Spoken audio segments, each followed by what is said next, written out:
جی جناب، السلام علیکم. میں ہوں سہیل شبیر، اور جس طرح میں نے آپ کو بتایا تھا کہ پی ٹی آئی کے اندر ضمیر جاگنے کا سلسلہ جو ہے وہ بہت تیزی سے شروع ہو چکا ہے. کل ایک ضمیر جاگا تھا محمود مولوی صاحب کا، اور آج دوسرا ضمیر جو جاگ رہا ہے وہ ہے عامر کیانی، جو پنجاب سے بلانگ کرتے ہیں. عامر کیانی پاکستان تحریک انصاف کے ایڈیشنل سیکرٹری ہیں. یہ پورے پاکستان کے ایڈیشنل سیکرٹری ہیں، وفاقی وزیر رہ چکے ہیں، اور عمران خان کے انتہائی قریبی جو ہے وہ سمجھے جاتے تھے.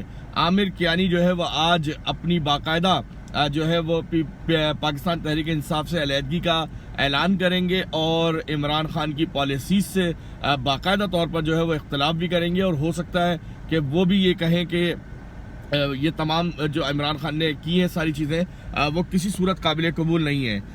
اور اس کے ساتھ ساتھ میں آپ کو بتاؤں کہ یہ سلسلہ ابھی یہاں نہیں رکے گا.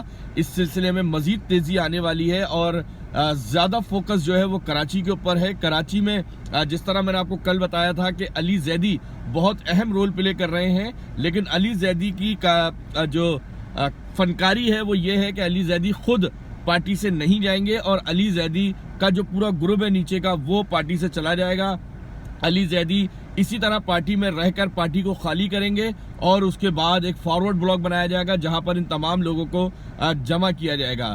تو کراچی سے جو اہم لوگ ہیں وہ اس ٹائم بہت تیزی سے رابطے کر رہے ہیں ایک دوسرے سے، اور بیشتر ایم این اے سے میری بات ہوئی ہے جو پی ٹی آئی سے بلانگ کرتے ہیں. ان کا کہنا یہ ہے کہ ہم کسی پارٹی میں نہیں جائیں گے، گھر بیٹھ جائیں گے، کام نہیں کریں گے، سیاست نہیں کریں گے، مگر ہم عمران خان کو ساتھ نہیں چھوڑیں گے. یہ بیشتر کی یہ ہے.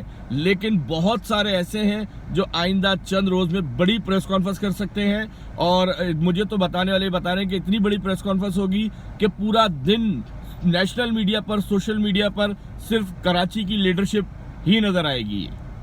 جی